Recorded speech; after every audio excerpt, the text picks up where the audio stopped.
Hi everyone, welcome back to another tips and trick video on Microsoft Teams. Today we're going to be taking a look at how you can add fun images to your background in a meeting call.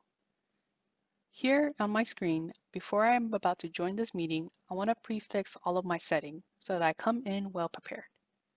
The first thing I'm going to do is turn on my camera so that the option to add a custom background images is no longer grayed out.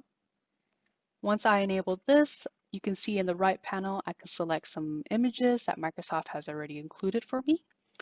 Or if I wanted to, I can go ahead and at the very top where the plus sign is, select Add New.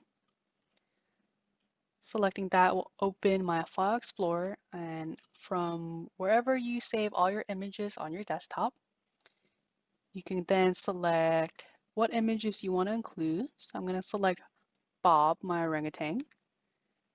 Select Open, and if I scroll to the very bottom, you can see that we have the images uploaded right there.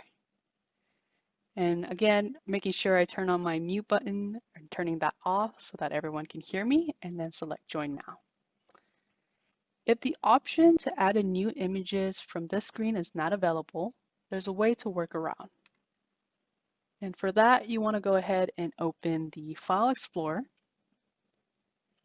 And this link that I'm about to copy and paste into the line right here, this will take you to the direct location of all the images available.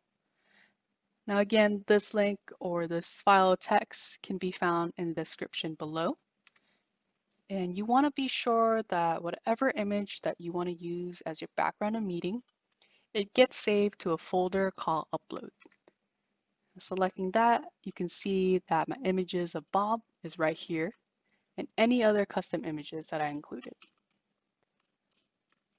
Awesome. If you found this video helpful, please give us a like and hit the subscribe button to be notified when we upload new tips and trick videos.